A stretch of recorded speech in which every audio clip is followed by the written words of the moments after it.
नमस्कार, मी आशिष मगर आणि आता नुकतंच पहा रिझल्ट लागलाय 10वीचा आणि 10वीचा रिझल्ट लागला. सहज मोबाईल हातात घेतला, घराच्या ओट्यावर उभं होतो असं पाहत गेलो. म्हणलं चला स्टेटस पाहाव, काय चाललंय काय नाही, हे की नाही. माणसाला सवय असते, तसं मी कधीच स्टेटस पाहत नाही, पण म्हणलं 10वीचा रिझल्ट आहे, बघावं एखादं स्टेटस म्हणून सहज स्टेटसवर गेलो. तर माझ्याकडे कॉन्टॅक्ट नंबरमध्ये जेवढे नंबर सेव्ह होते जवळपास तेवढ्याचं सगळ्याचं कोणाचं नाही ते गुणपत्रक म्हणजे मार्क लिस्ट लावलेली आहे की नाही. आणि त्याच्यामध्ये मार्क पाहिले तर पहा, कोणाचे बी 80%, 85%, 90%, 95%, 97%. अहो एवढंच काय, 2 जण तर असे सापडले मला माझ्या कॉन्टॅक्टमध्ये की ज्याने 100ला 100%, आमची भाची आमचा भाचा 100 पैकी 100%. मला प्रश्न पडला, म्हणले स्टेट बोर्ड काय परीक्षा घ्यायला लेकरांची, म्हणजे कशासाठी घ्यायला बुवा, नेमकं काय ते स्टेटस लावायसाठी परीक्षा घ्यायला काय लोकांना, आहे की नाही. इतके जबरदस्त खतरनाक मार्क पडले. आता म्हणलं एवढाले मार्क पडायत म्हणल्यावर, आहे की नाही, कमाल आहे बाबा म्हणलं, इतकाली मार्क पडायत म्हणजे कितकाली कोणाला बी. काही काही बोरायला तर असं वाटायला, मार्क सांगायची लाज वाटायली. पडायलेत 90-92%, ते गलित कसं राहते काय नाही ते आपल्याला सगळं माहिती, किती अभ्यास करते. त्याला जर विचारायला मार्क किती पडले, तेव्हा जाऊ द्या ना सर, कशाला विचारायले उगच, पडले ना जेवढी पडायची तेवढी. अरे म्हणून सांग की किती पडली ती. 92. म्हणलं 92ला काय जाऊ द्या म्हणतात का, इतके मार्क पडले 92%. सर तुम्हाला माहित आहे की तुम्हीच आणले की 4 ठिकाणून मला धरू धरू किती तर असं करू नको म्हणून, 4दा तर तुम्हीच मला घरी वाचवले. म्हणजे असे मार्क पडायत भाऊ. या मार्कावरून मायबाप चलले हुरळून. त्याला वाटायला काय झालं की आमच्या पोराला 80%च्या वरी मार्क पडले, म्हणजे आमचं लेकरू कितीच हुशार आहे की काय नाही काही. ते बेजार येते, स्टेटस लावलं ह्या फोन करू सांगायचं आमच्या पोराला 88, 91, 93, 94, 97. म्हणजे चांगले मार्क पडल्याचं अभिनंदन केलं पाहिजे. सगळे 10वीला जेवढ्या लोकांनी परीक्षा दिली, जेवढ्या मुलांनी परीक्षा दिली, त्या सर्वांचं मी अभिनंदन करतो. म्हणजे परीक्षा देणं महत्वाचं आहे बरं का. पास नापास पुढच्या गोष्टी, ते पास झालेल्याचं अभिनंदन, नापास झालेल्याचं बी अभिनंदन, काय अडचण नाही. नापास झाले तर झाले, काय होत नाही, चालू राहते परीक्षा. काय तुम्हाला पास नापास करू शकत नाही, ते फक्त मार्कापुरती आहे. पण कंडिशन अशी आहे की आई वडील जाम खुश, स्टेटसवर स्टेटस, पोरं बी जाम खुश. मग पोरायला काय वाटायला माहितीये का, पोरायला कधी कधी ते कसं नवीन नवीन वासरू असलं, त्याच्या नाकात वारं शिरलं की कसं वाफडतंय, ते कोणीकडे बी पळते, सगळ्या शेताचा सत्यानाश करते, सगळ्या पिकाचा सत्यानाश करते. तसं आजकाल हे जे मार्क पडायलेत की नाही, याच्यातलं वास्तव जाणून घेणं खूप महत्वाचं आहे. हे पडायलेत म्हणजे मार्क लय हुशार किंवा लय भारी, याचा अर्थ असा नाही की मी कोणाला डॉमिनेट करायलो किंवा कोणाला हुशार नाही म्हणायलो किंवा त्याला काही येत नाही, असं नाही. त्याच्यातलं वास्तव जाणून घेणं खूप महत्वाचं आहे. बघा वास्तव काय माहितीये का, की त्याची आकडेवारी काय आहे, किती जणांना किती मार्क पडले, काय नाही, हे सगळं आपल्याला डिटेल्समध्ये या व्हिडिओमध्ये पाहायचंय. साधं उदाहरण सांगतो. त्या दिवशीचं एक गण्या बिचारा आमच्याच गलीतलं लढत पडत जाऊ लागलं. म्हणलं काय झालं बापू, या स्टेटस ठेवणार याचं सांगतो तुम्हाला. या स्टेटस ठेवणाऱ्याने इतका कटाळा आणलाय की साधारण पोरं जे आहेत की नाही, त्याच्या आयुष्यामध्ये नाकीनं आणलाय स्टेटस वाल्याने. ते गण्या जाऊ लागलं. म्हणलं गण्या काय झालं बापू, का म्हणून रडायला तू असं. तर म्हणला नाही हो, ते आपलं वरच्या वाड्यावरलं बाल्या नाही का, म्हणलं ते बाल्या, ती पिंटिया, ती सोनी, ती बाली, त्या सगळ्याच्या मायबापानं म्हणला स्टेटस ठुलंय म्हणला, आणि त्याला 80%च्या वरी मार्क पडलेत म्हणला. मग म्हणलं तुला काय झालं रडायला. म्हणलं त्याचं स्टेटस पाहून माझ्या बायबापानं मला लय हाणलं म्हणला. मी म्हणलो कसं काय बाबा. नाही म्हणला मार्क जरा कमी आले. म्हणलं किती पडले. पडले म्हणला 61-62. अरे म्हणलं 61-62 म्हणून नाही, 61 म्हण, 62 म्हण. म्हणलं 62 म्हणलं काय आणि 61 म्हणलं काय, त्याचे 90 तर होईनच ना. मी म्हणलं बापा 90 झाले तर 90 झाले तरी असं कोणतं काय व्हायले. म्हणजे साधी गोष्ट आहे. म्हणजे मला एक साधं सांगा. मी म्हणलं गण्याला टेन्शन घेऊ नको, म्हणलं साधं एक उदाहरण सांग मला. समजा भर ऊन चालू आहे आणि काळ्या रानात बैल उभा आहे आणि घळघळ मुतला बैल, आहे की नाही, त्याचा वगळ कुठं जाईल. गण्या म्हणला काय सर, काळ्या रानात बैल मुतला, भांडभर बी मुतला तर जागेवर जिरतंय किंवा म्हणला एक एवढंसं फक्त भोकड पडेल म्हणलं, इतकुसं छिद्र त्या जमिनीला, आणि 4 बोटाची जागा ओली होईल म्हणलं, याच्या उभार काय होणार आहे. म्हणलं मग 10वीच्या मार्कावर नेमकं काय आहे मला सांग. 10वीच्या मार्कावर MBBS ला लागायले का. अहो MBBS जाऊ द्या, BHMS DHMS बीफार्मसीला तरी लागायले का 10वीच्या मार्कावर. लागा ना. बरं MPSC UPSC काही क्रॅक व्हायली का 10वीच्या मार्कावर. होईन. बरं एखादी तलाठी, ग्रामसेवक, पोलीस भरती, अहो राहिला बाजार कोतवाल तरी लागायले का 10वीच्या पेपरवर. कोतवाल गावात जे हिंडते ना भंड कोतवाल, पोलीस पाटील, असे तरी एखादी नोकरी एका 10वीच्या मार्कावर. काहीच नाही. मग 10वीच्या मार्कावर जर काहीच नाही तर मग एवढा आनंद कशाचा बाबा. बरं तुम्ही असे स्टेटस ठेवले, त्याच्यामुळे बिचारे गोरगरीब जनता जी आहे दुसरी, की ते सारखेच हुशार आहेत पण हिच्याच्यानं लिहिणं झालं नाही म्हणा किंवा काय झालं नाही म्हणा, त्याला मार्क पडणं, ते बिचारे घरीच्या शिवा खायलेत, दारच्या शिवा खायलेत. गण्यात म्हणला माझ्या मायबापानं मला लहानपणापासून जेवढं खाऊ घातलं, जेवढं पिऊ घातलं, तेवढं सगळं उकरून काढलं म्हणला. आता मी त्याच्या उपकारातूनच डायरेक्ट म्हणला आता बाहेरच पडलो म्हणला. काय खाऊ पिऊ घातलं नाही, एकदा ते जर उकरून काढलं तर काय राहते का. नाही काढलं म्हणलं उकरून त्याने चक लहानपणापासूनच. आता म्हणले त्याचा माझ्यावर काय उपकार राहिला नाही, म्हणजे इथून पुढे मी मोहन ते त्याच बस. असे कुठाने राजे हो त्या स्टेटसचे.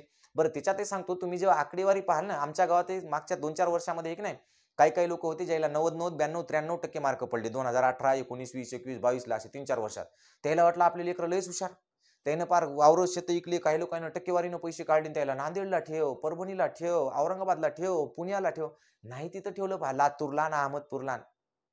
आता पैसेही गेले, वावरही गेलं. आता मला विचारतात, गुरुजी माझे कसं झालं हो? 10वीला हुशार होतं पोरग, बाहेर ठेवल्याने बिघडलं काय की? अरे बापू 10वीला हुशार नव्हतं आणि 12वीला हुशार नव्हतं, ते होतं तसंच होतं. सध्या सिस्टीमच अशी आहे. तुम्ही जर मार्काचा जर विचार केला ना, कोणाला किती पडायले, तुम्हाला एक साधी टक्केवारी म्हणजे आकडेवारी सांगतो बघा डिटेल्स मध्ये, फक्त ध्यान ठेवा काय व्हायले ते. बघा यावर्षी 10वीचा पेपर किती लोकांनी दिला माहितीये का तुम्हाला? 10वीची परीक्षा एकूण किती विद्यार्थ्यांनी दिली? तर एकूण दिली 15,29,096 विद्यार्थ्यांनी परीक्षा दिली. किती? 15,29,096 विद्यार्थ्यांनी परीक्षा दिली. बरं त्याच्यातले पास किती झालेत माहितीये का? जवळपास सगळेच 93.83% लोक पास झालेत. म्हणजेच 14,34,883 लोक, 893 लोक काय झालेत माहितीये का? विद्यार्थी पास झालेत. आता एवढे जण पास झाले, नापास व्हायची सिस्टीमच राहिली नाही भाऊ पहिल्यासारखी. आता पहिले नापास झाले की शेतात जावं लागायचं, काम करायचं, ती पोटाला लागायचं. आता नापासही होईना आणि पास झालं तर असं व्हायलं की त्याचं काही होईना, म्हणजे पास होऊनही फायदा नाही, नापास होऊन तर नापास व्हायचा प्रश्नच राहिला नाही. आता याच्यामध्ये 60% पेक्षा जास्त, 60% पेक्षा म्हणजे 60% ते 75% दरम्यान, म्हणजे फर्स्ट क्लास मध्ये पास झालेले किती आहेत माहिती आहे का? 5,89,000, सॉरी 5,26,000 येतं. 5,26,210 पोरं असे आहेत जे फर्स्ट क्लास मध्ये पास येतं. म्हणजे अर्धे पोरं तर फर्स्ट क्लास मध्येच पास आहेत. बरं हे तर काहीच नाही, 75% पेक्षा अधिक मार्क किती जणांना आहेत माहिती का? 4,89,455 लोकायला. 4,89,455 लोकायला 75% पेक्षा जास्त मार्क येतं विद्यार्थ्यांना, म्हणजे विथ डिस्टिंक्शन पास आहेत ते इतके जण. बरं त्याच्यात आणखी खास गोष्ट काय पाय, 85% पेक्षा जास्त किती जणांना मार्क येतं माहितीये का? 1,09,344 लोकायला 85% पेक्षा जास्त मार्क आहेत. म्हणजे 1,10,000 लोक असे आहेत, पोरं असे आहेत ज्याला 85% पेक्षा मार्क येतात. आणि त्याच्याहून बी खास गोष्ट काय माहितीये का? त्यापैकीच आणखी 95 म्हणजे 90% पेक्षा जास्त किती किती जणांना मार्क येतं? तर 66,000 मुलांना 90% पेक्षा जास्त मार्क येतं. आपल्या महाराष्ट्रात जिल्हे आहेत भाऊ 36, आणि 36 जिल्ह्याचा जर विचार केला तर प्रत्येक जिल्ह्यामध्ये 90%च्या वरी मार्क असणारी 2,000 पोरं आहेत. किती? 2,000. मग मला सांगा यायचं काय कौतुक करायचं? जर जिल्ह्यात 2,000च्या वरी असतील आणि गावामध्ये जर गावाचा जर विचार केला ना, गावाचा जर बुवा 75% पेक्षा किती पोरं जास्त असतील एका गावात, तर एकूण पोरं जर त्या गावामध्ये असतील 30-40 10वीला, तर त्याच्यापैकी 18 ते 20, कारण 27,000च ग्रामपंचायती आहेत आपल्या इथं, 40,000 खेडे येतं आणि त्याच्यामध्ये 75% पेक्षा वरवाले आहेत 4,89,000, म्हणजे जवळपास 10-10, 15-15 पोरं एका गावातच एवढे मार्क पडलेले. पण याच्यापेक्षा पुढे जाऊन सांगतो अजून तुम्हाला, या परीक्षेमध्ये जे फर्स्ट आले की नाही, राज्यात पहिलं जे आलेले आहेत ते सुद्धा 151 पोरं आहेत. 10वीच्या बोर्डाच्या परीक्षात 100 पैकी 100% घेऊन 151 पोरं पहिल्या क्रमांकाने पास झाले. अरे ही परीक्षा किती दळबद्री असेल जिच्यात पहिल्या नंबरला 151 आहेत. युपीएससी एमपीएससीची पहा पॉइंट मध्ये एक पॉइंट जर हे झाला तर त्याची रँक कुठल्या कुठं जाते, आणि इथं पहिल्याच नंबरला 151 येतं. मग दुसऱ्याला तर किती, तिसऱ्याला तर किती सोडूच नका. मी स्वतः 2004ला जिल्ह्यात पहिला आलो होतो आणि मला एका शिक्षकांनी सांगितलं की तू लोकमत पेपरवर सकाळ पेपरवर तू फुटून नाव आलंय म्हणले.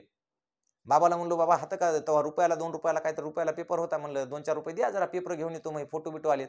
बाबा म्हणले बाबा हे फोटो बिटो लावून काय फायदा नाही म्हणले, तू जेव्हा हे फोटो कोणाला तरी दाखवशील 5-10 वर्षानं, तेव्हा तुझं जे स्टेटस असेल ना म्हणले, तेव्हा तू जे असतील तेच महत्वाचं आहे म्हणले. फोटो लावून फोटो दाखवून काय होत नाही म्हणले, याचा काही फायदा नाही. त्याच्यामुळे मी म्हणालो की हे जे तुम्ही स्टेटस बिटस लावायले, वावर शेत इकू पोरायला शिकवायले, जरा त्याच्याकडे लक्ष द्या, पहा त्याच्यात खरंच कॅपॅसिटी आहे का नाही ते, नाहीतर हे काहीच खरं नाही. बघा अख्ख्या महाराष्ट्रातला जर विचार केला तर अख्ख्या महाराष्ट्रात गव्हर्नमेंटच्या एमबीबीएस सीट येतात 5,000. किती येतात? 5,000. आणि आपल्या इथं 90%च्या वर मार्क पडलेले पोरं किती आहेत 10वीचे? 66,000.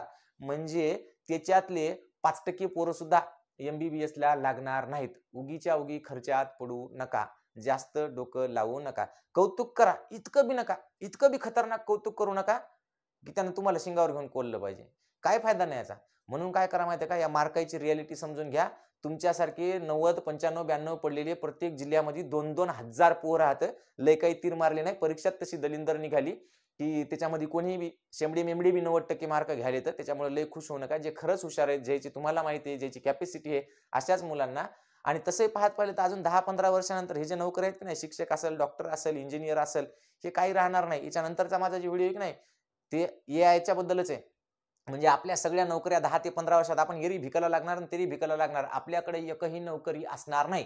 याच संदर्भाने एक नवीन व्हिडिओ आहे, त्याच्यामध्ये तुम्हाला हे बी कळेल की मग ज्या पोरायला आता मार्क कमी आहेत किंवा मार्क पडून सुद्धा ज्याला नोकरीची गॅरंटी नाही, त्यांनी असं वेगळं काय करावं की जे 10-15 वर्षानंतर सुद्धा तकतील, जगतील आणि टिकून राहतील. तर त्याच्यासाठीचाच पुढचा व्हिडिओ आहे, तर ते एआयचा, तर तो तुम्ही पाहून घेऊ शकता. माझी माहिती आवडली असेल तर लाईक करा, शेअर करा, कमेंट करा, चॅनलला जास्तीत जास्त सबस्क्राईब करा. धन्यवाद.